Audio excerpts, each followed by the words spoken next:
palavra de Deus para nossas vidas nessa noite. Meus amados irmãos, a palavra de hoje é bastante reflexiva. Baseado nessa leitura bíblica, eu quero pregar sobre o seguinte tema aqui entre os irmãos: as realidades da existência humana. Esse texto nos fornece ao menos 3 importantes respaldos relacionados à existência humana, e eu quero destacá-los e comentar com os irmãos. Antes, vamos interpretar o texto e vamos compreender um pouco da sua historicidade, e logo após aplicaremos estas lições. Amados irmãos, como vocês sabem, onde Jesus estava, as multidões também estavam. E havia nesse momento uma multidão muito miscigenada, digamos assim, socialmente falando, em volta de Jesus. Não estavam ali apenas as pessoas de poucas posses econômicas, mas haviam pessoas de posses econômicas significantes no momento desta parábola. Haviam também religiosos, homens que cuidavam, digamos assim, da religiosidade do povo de Israel. E o Senhor Jesus então tece essa parábola que mostra de certo modo o nível econômico de um, o nível econômico de outro e as perspectivas espirituais que aguardou a cada um deles. E Jesus propõe para aquela multidão uma parábola. Mas o que é uma parábola? Parábola é um recurso didático utilizado para ensinar uma lição. Esse recurso didático em nossos dias pode ser chamado de ilustração. As parábolas, elas podem ser fatídicas ou podem ser lúdicas. Parábolas lúdicas são aquelas parábolas que a história não é real, ela não aconteceu, mas serve-se para se extrair uma lição. É como se alguém contasse um caso e deste caso se extraísse uma lição. E muitas vezes este caso não foi real, mas a lição é válida. Essas são parábolas lúdicas, mas também existem as parábolas fatídicas. Parábolas fatídicas são parábolas oriundas de fatos, de eventos que aconteceram. Esses eventos são contados e as lições extraídas desses eventos, a história ela aponta para uma lição. Logo percebemos que o importante em uma parábola, o importante em uma ilustração é a lição que se tira daquilo que é contado. Mas aí surge uma pergunta: a parábola que Jesus colocou do rico e Lázaro, ora lida nessa noite, é uma parábola lúdica ou uma parábola fatídica? Resposta: parábola fatídica. Esse evento aconteceu na vida real. Você deve estar se perguntando: há vestígios no texto que provam que a parábola do rico e Lázaro são reais? Assim, porque uma parábola, quando ela é lúdica, e você vai ver na sua Bíblia isso, até mesmo no próprio capítulo 16, no próprio capítulo 15, que também tem parábolas, Jesus diz, quando a parábola é lúdica, ele diz assim: certo homem, certa mulher, sempre está começando com esta palavra certo, dando ideia de um estado lúdico da história. Mas, quando Jesus falava, havia um certo homem. A palavra haver é um verbo que significa existia. havia um certo homem, existia um certo homem. Aí essa parábola já nos fornece esse respaldo logo no versículo de número 19, que quando diz que Jesus propôs a parábola, ele vai dizer: havia um certo homem. Um outro fato que prova que essa parábola não é lúdica, ela é real, são os nomes dos personagens citados: Abraão e Moisés. Dizer que isso não aconteceu é dizer que Jesus mentiu, porque Jesus falou que eles ouçam a Moisés e aos profetas lá na terra. E Abraão também aparece aqui no seio de Abraão, e de Jesus destaca o diálogo entre Abraão e o rico. Então, nomes de pessoas reais não iam em parábolas lúdicas. Parábolas lúdicas, os personagens são desconhecidos. Quando destacou o nome Lázaro aqui, pronto, deixou de ser lúdica ali. Mas, pastor, historicamente falando, quando é que esse evento se aconteceu? Lázaro viveu em que época? Provavelmente nos dias de Moisés. Porque Jesus falou: Moisés está na terra, os profetas também, que eles ouçam a Moisés. É bem provável que em algum lugar da Palestina, não se sabe exatamente onde, obrigado minha irmã, viveu o rico e Lázaro, e essa história se consolidou. Dado esses fatos consideráveis como introdução à palavra, entendemos que Jesus está falando de eventos aqui que não são eventos imaginários. Está falando de algo que é real. E dentro desse aspecto é que nós trazemos essa mensagem nessa noite sobre as realidades da existência humana. Como disse a princípio, agora repito, quantas são? 3. E quais são as realidades da existência humana? Todas estão no texto. Primeiro, a realidade da vida. Segundo, a realidade da morte.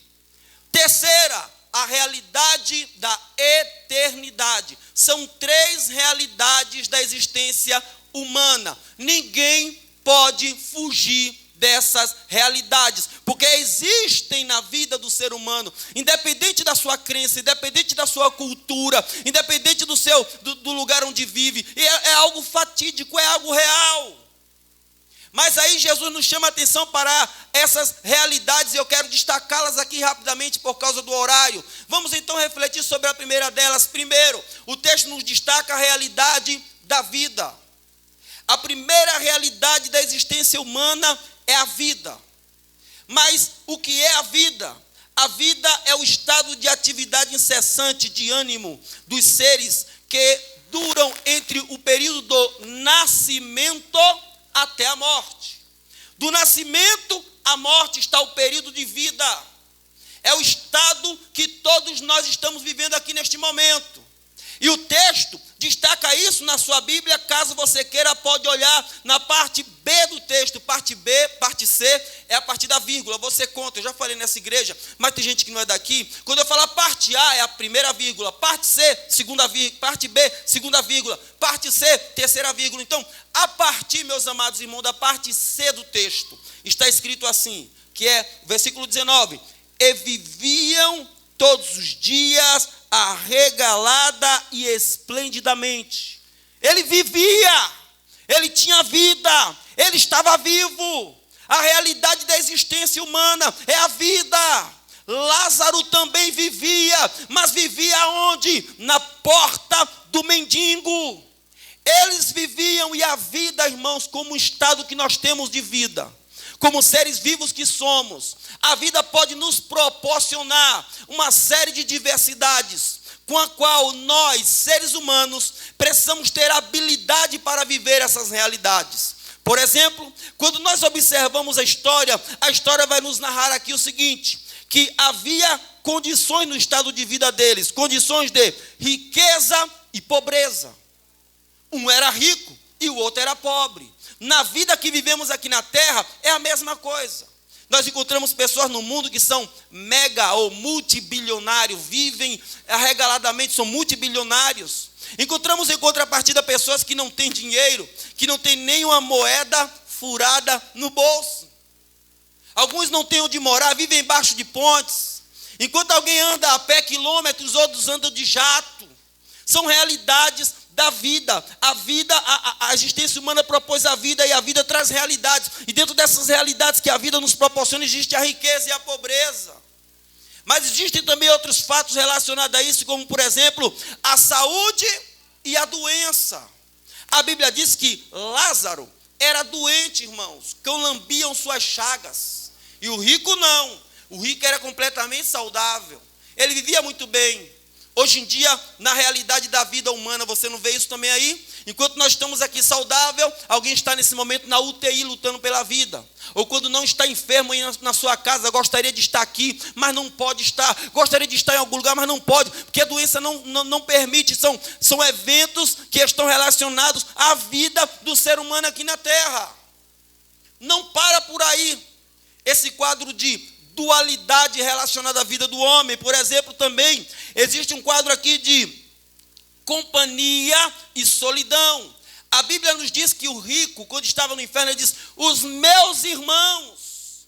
E a Bíblia não faz menção de nenhum parentesco de Lázaro, ao que tudo indica que ele era um cara solitário. A única companhia que ele tinha, se é que pode chamar de companhia, eram os cães que vinham lamber as suas chagas. Significa dizer que ele não tinha nem quem cuidasse dele. A solidão e a companhia são fatos que compõem a vida do ser humano aqui na terra. Tem gente que vive rodeado, o irmão até cantou aqui uma música, né? Tem gente que vive rodeado de pessoas. Outros vivem só. Outros gostariam de ter alguém para conversar e não tem. A solidão é algo real. O estar entre família também é algo real. Mas na vida nos proporciona, nós estamos destacando essa realidade, nos proporciona também realizações e frustrações. A Bíblia diz que Lázaro queria comer da migalha que caía da mesa. O rico era tão realizado que deixava cair migalha. Está dizendo de fartura e escassez, realizações e frustrações. A vida, ela nos proporciona frustrações também. A vida nos proporciona escassez também, mas a vida proporciona realizações também. A vida proporciona também sucesso ao invés de fracasso.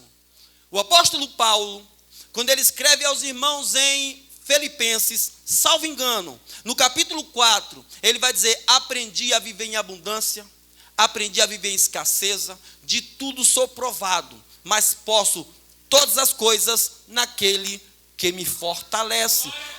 Paulo era maduro para isso. Paulo sabia com dinheiro ou sem dinheiro, como Jó, com dinheiro ou sem dinheiro, com bem ou sem bem, eu vou continuar louvando a Deus. São realidades, existem dentro da vida do ser humano. O ser humano pode ser bem sucedido ou não, pode ter fartura ou não, mas o que o ser humano não pode deixar de fazer nunca é de reconhecer a grandiosidade de Deus sobre sua vida. E esse texto, ele continua nos ensinando aqui, meus amados irmãos, com relação à realidade da vida, e esses intempéries, esses percalços, como também o anonimato e o conhecimento. O homem era rico, mas era anônimo. Lázaro era pobre, mas tinha nome, era conhecido. Não tem gente por aí que é conhecido? Fala assim, fulano, o nome de fulano é famoso, está na mídia social, está na televisão, nos canais de televisão. Em contrapartida, existem também anônimos. Nós somos anônimos. Os anônimos, mas nós estamos por aí também, né? A vida humana nos proporciona essas coisas, né? Tem gente, meus irmãos, que é conhecido por meia dúzia de pessoas e acha que é famoso, né? Vaidoso, né? E quando vai ver, é meia dúzia de pessoas que conhecem ele. Mas a vida proporciona isso. Tem famoso por aí que se ele for mudar de roupa, o mundo sabe. A vida nos traz essas coisas aqui.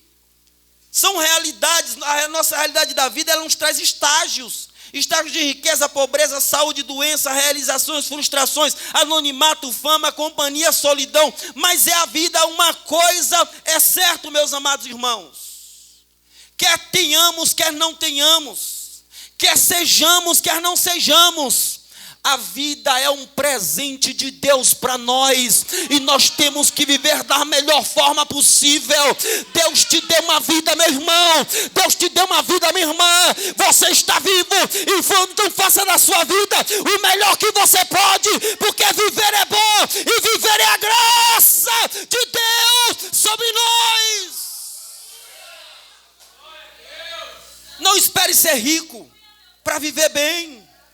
Não espere ter dinheiro para viver bem. Não espere ser famoso para viver bem. Se você está no anonimato, meu irmão, se você está enfrentando luta, minha irmã, se você está frustrado, meu irmão, não importa. O maior presente que você tem é a vida, é a vida, é a vida. Você está vivo. É a realidade da existência humana. Perceba que você está vivo. Nos preocupamos com as coisas que há de vir, o amanhã, como Jesus falou, que vai cuidar dele próprio. Nos preocupamos, nos angustiamos e esquecemos que estamos vivos. Ou com muito, ou com pouco, estamos vivos. E é motivo de sobra. A Bíblia diz: tudo que tem fôlego, louve ao Senhor. Você está respirando? Está. Dizem que nós precisamos de 9,5 kg de oxigênio. Isso na Walter Martins, com certeza é muito caro, mas aqui é de graça. Você pode respirar e expirar, porque você está vivo. Bendito seja o nome de Jesus. Deixa eu usar aqui mais um quadro para lembrar que você está vivo. Dizem que quando um homem tem relações com a sua mulher, ele libera um jato de 3,5 milhões de espermatozoides, sendo que na grande maioria apenas um vai fecundar.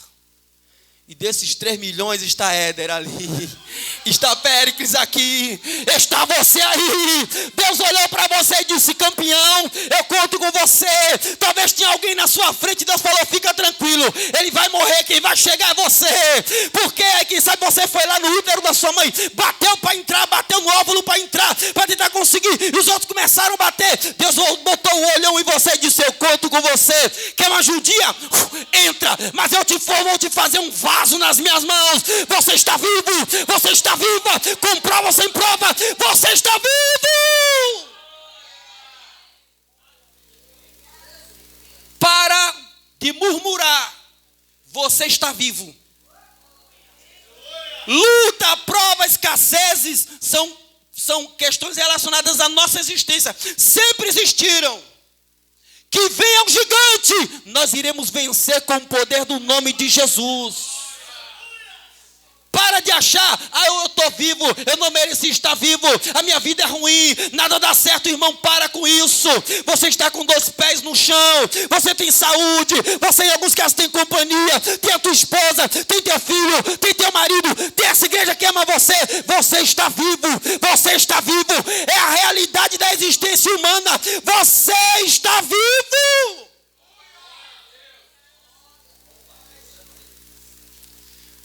Segundo lugar, por causa do horário. Está no texto também. Prepara, porque agora é a parte melancólica da história. Daqui para frente é só pancada. Vai preparando, daqui para frente agora é só pau. Tá? Antigamente, como a mãe queria bater na gente, que a gente brigava em casa, dizia: abraça um ao outro para apanhar os dois juntos. Então abraça um ao outro espiritualmente, que Jesus vai bater em todo mundo aqui agora. Segunda realidade da existência humana. Realidade da morte. Irmãos, a palavra morte, thanatos, significa separação súbita e permanente da vida. Só quem pode fazer a morte recuar, ou seja, essa separação súbita e permanente acontecer, só quem pode impedir essa separação é Jesus. Se ele não fizer nada, não tem medicina, não tem nada. Quando a morte chega, só recua quando vê o homem das mãos furadas. Se não vê ele, não recua. Não dá viagem perdida. Pode levar para os Estados Unidos, os barões, né? Muitos barões, me veio até o nome de um aqui agora, mas eu não vou falar, que essa mensagem está gravada, vai para a internet para não gerar polêmica. Muitos barões aí, cheios de dinheiro, viajando de jatinho de um lado para o outro. A morte bateu na porta, ele disse: não vou morrer, tenho um dinheiro. A morte: tem certeza? Vim te buscar com autorização de Jeová e não vou dar viagem perdida. Não quero ir, vamos embora assim mesmo. É uma realidade.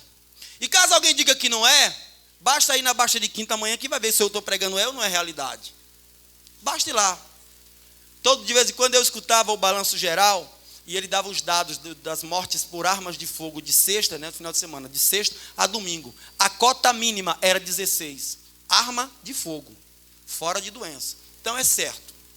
A morte é uma realidade. E nós estamos falando nessa noite da realidade, da morte física. Se você observar no verso 22 da sua Bíblia, está escrito aí: e aconteceu que o mendigo morreu. Aí no final do texto também vai dizer assim: e morreu também o rico. Irmãos, a morte física, ela produz alguns estados. O primeiro estado que a morte física produz é chamado de estado de cessação. O que é o estado de cessação? É o momento que a vida cessa no corpo. Cientificamente, ao longo da história, os cientistas buscaram entender qual é o momento exato da morte. E na busca da ciência por essa resposta, muitos equívocos foram cometidos. Acreditava-se no passado, por exemplo, que a pessoa só morria depois que o corpo esfriava. E aí, enterraram muita gente viva. Quando ia olhar no caixão, enterrou o cara de papo para cima. Quando abriu o caixão, o cara estava de lado. Mudaram a teoria e disseram que a morte só seria constatada quando os pulmões parassem de funcionar. Resultado, enterraram muita gente viva também. Aí mudaram a constatação e disseram: o homem só morre depois que o coração para de bater. Aí enterraram muita gente assim. Quando foi ver, enterraram também muita gente viva.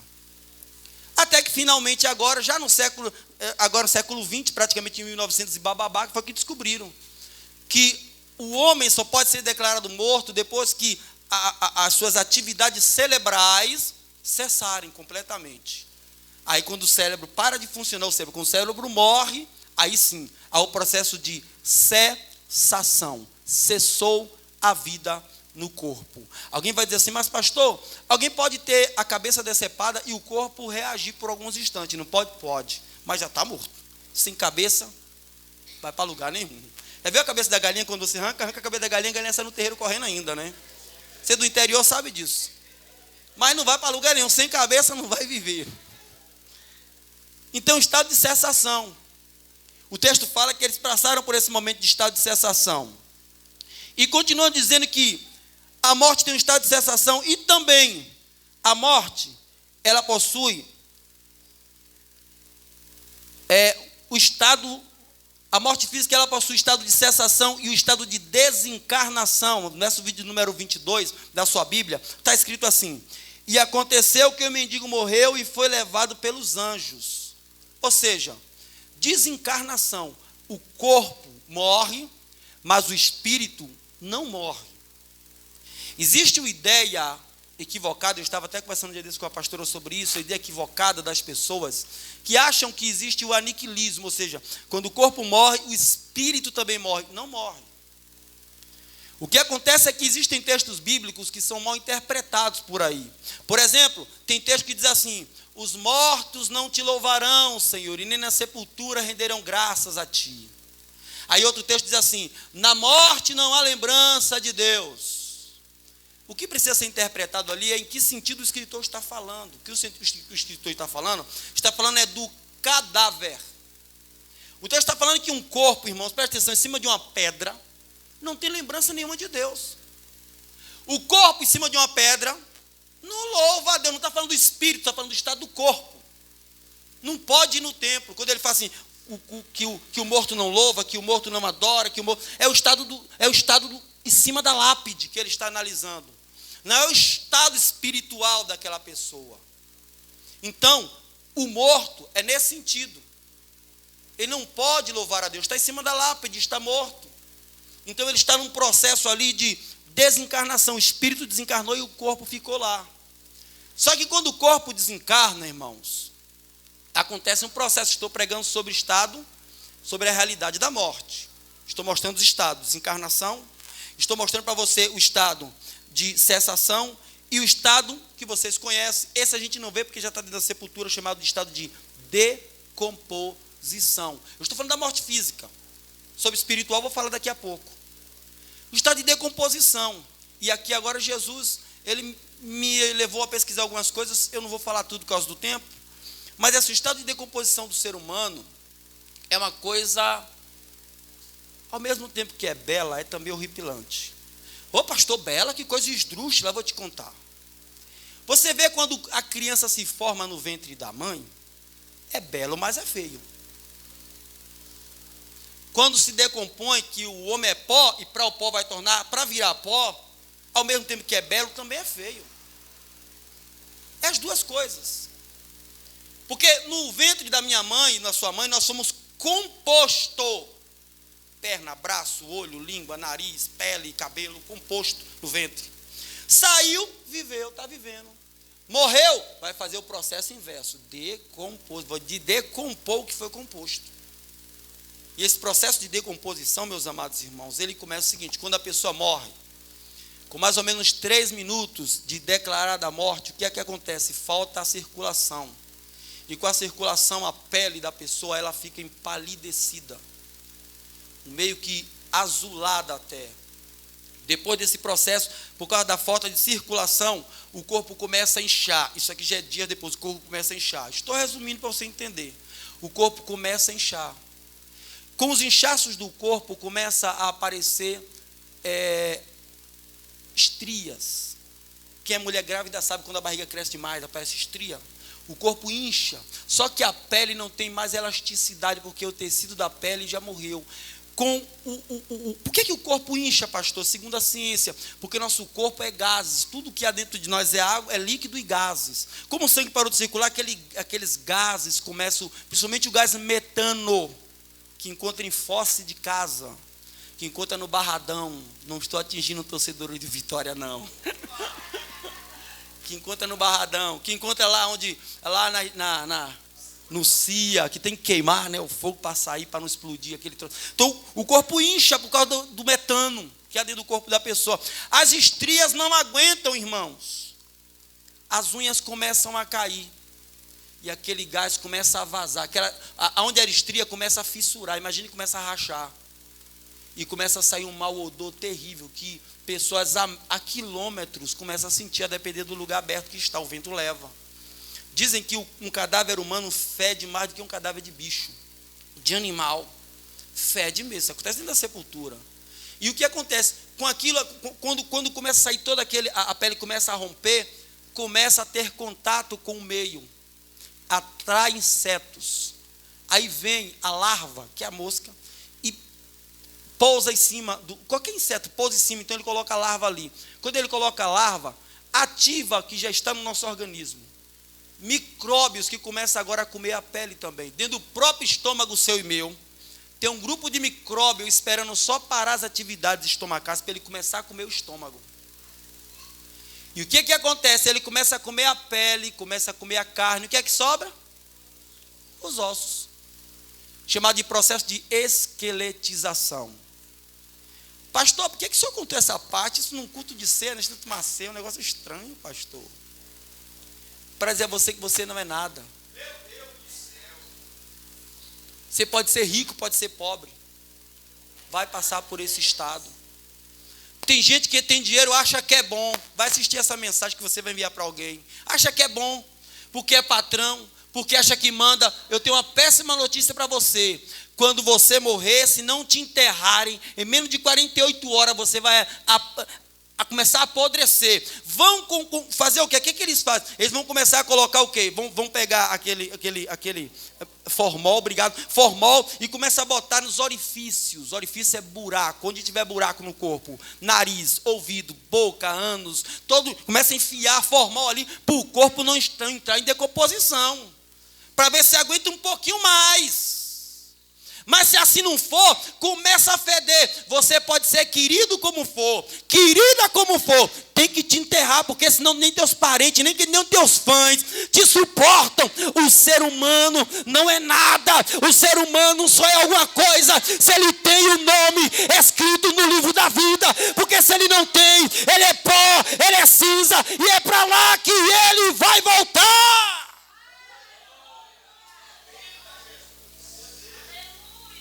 Não se ache melhor porque você tem dinheiro. Não se ache melhor porque tem pobre que é vaidoso. Porque você é vaidoso, independente da sua condição econômica, você vai morrer e vai ser comido de bicho, quer você queira, quer você não queira. Para os crentes de Jesus, só tem uma coisa que eu quero dizer a vocês: Deus não vai permitir nunca que um macumbeiro vá na sua sepultura pegar uma parte do seu corpo para fazer macumba. Isso Deus não vai permitir.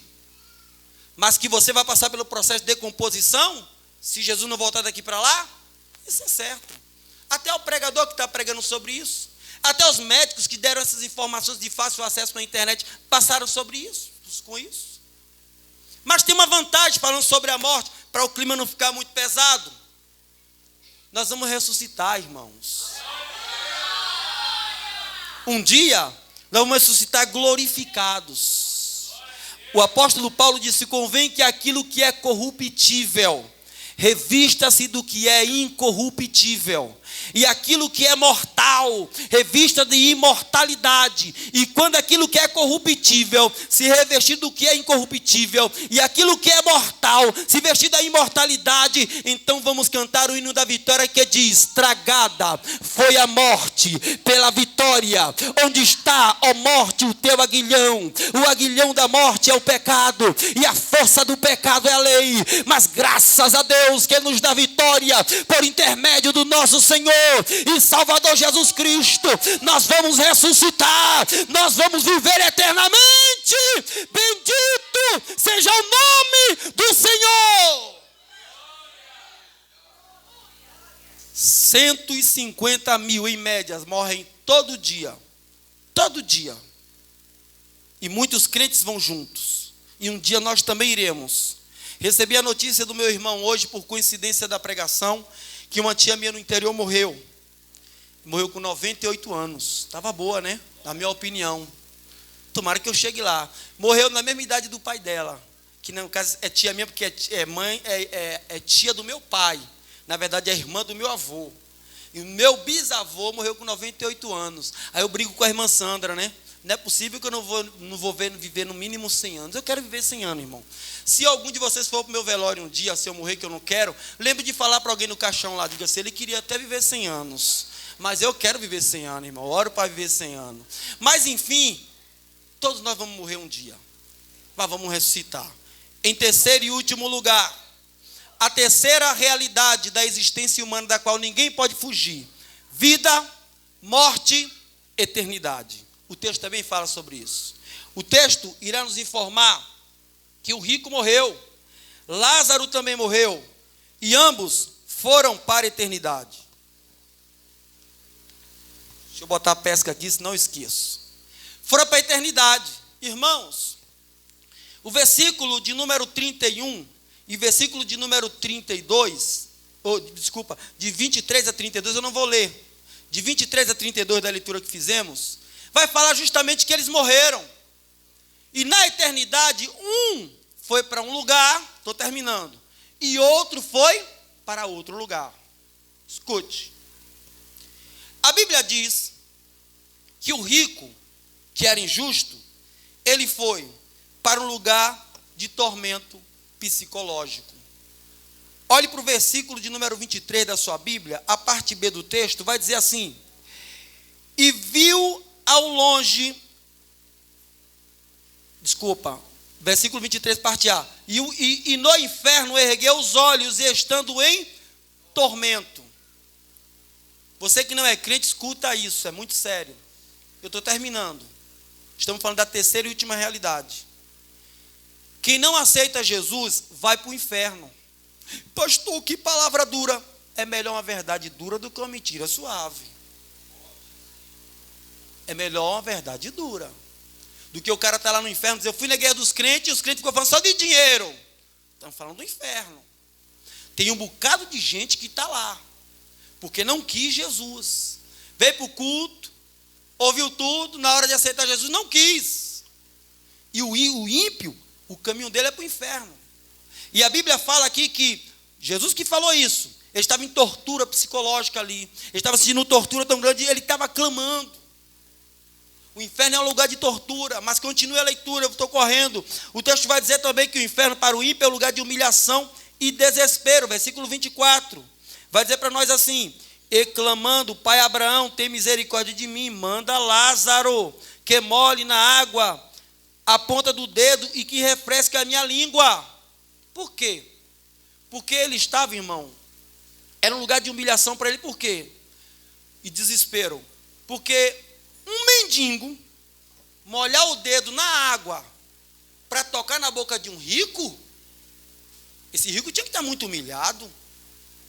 Um rico que era cheio de chagas na porta da casa dele, tinha que se sentir muito humilhado. Ele queria que nem que Abraão viesse, ele queria que o mendigo viesse, de tanto desespero que ele estava. O inferno é o lugar de desespero. Sandra, leve a chave do carro. Opa, porque o menino está no carro, certamente ele acordou agora. Pronto, estou terminando, irmãos. Então ele estava naquela condição de desespero e humilhação. Para por aí? Não, estou correndo. O texto vai dizer para nós também. Era um lugar de tormento físico. Versículo 24. Versículo 24, finalzinho diz assim, ó. Porque estou atormentado nestas chamas. Ou seja, o corpo espiritual dele estava em chamas.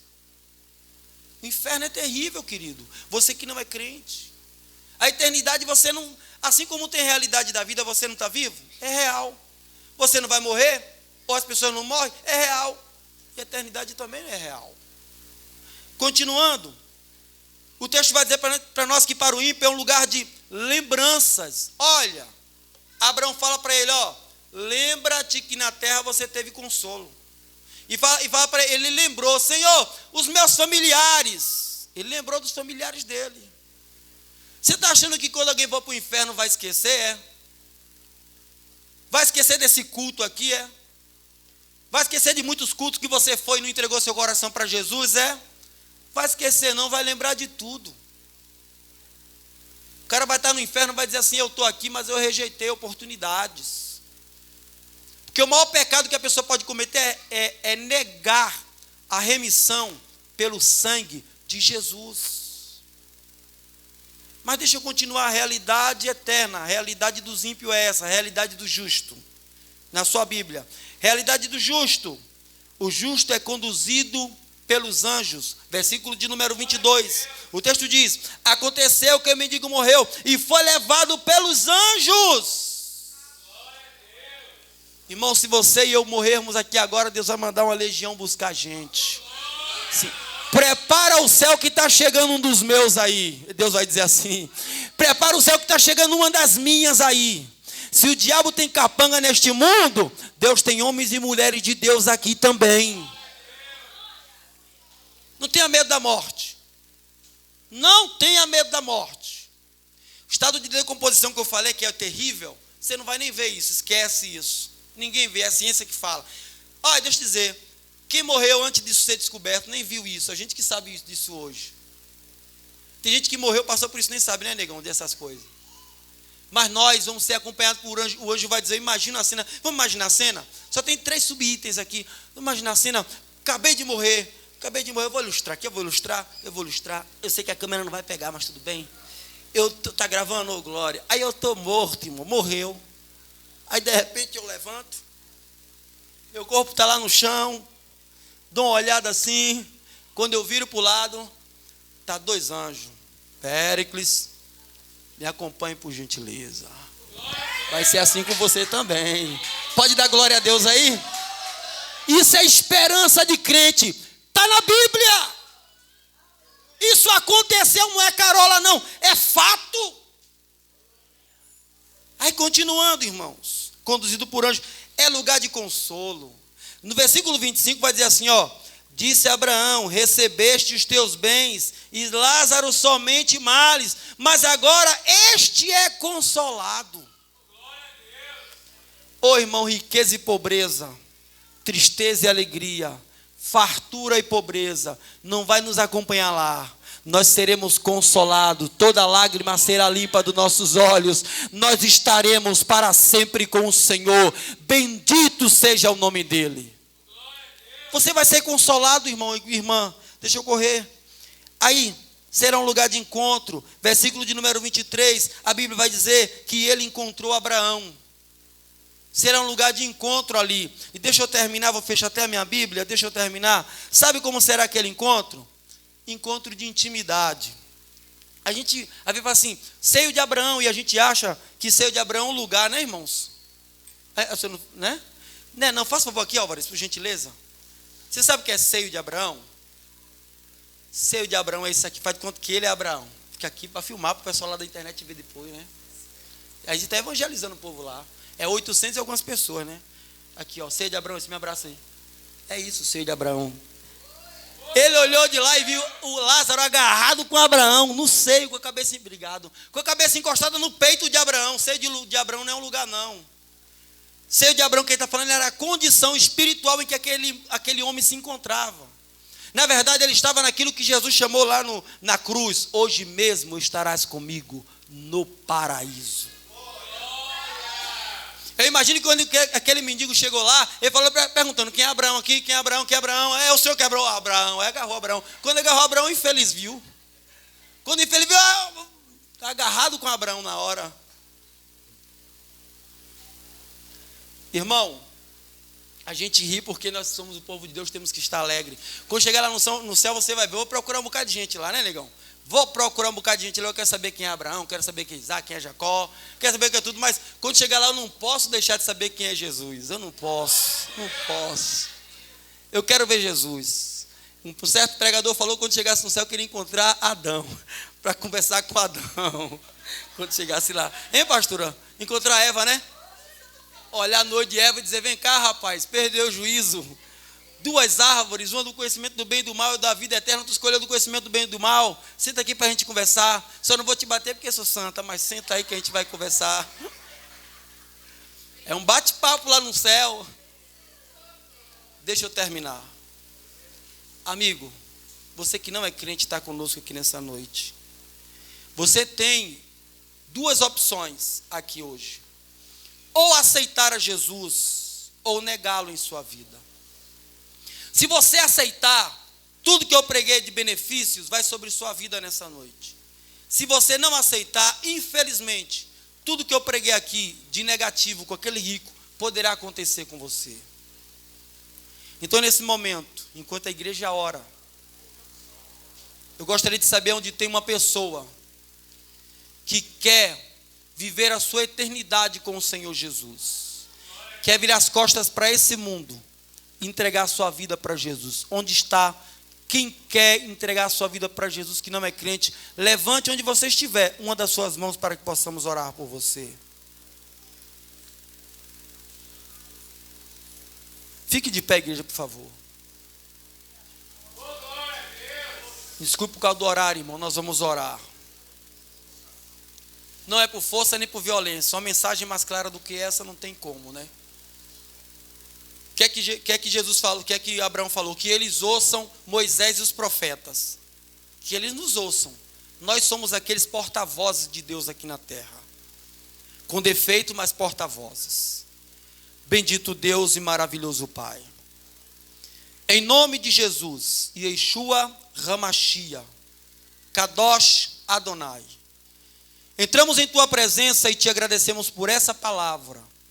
Ó Deus, em nome de Jesus, que a mesma encontre morada no coração de todos nós.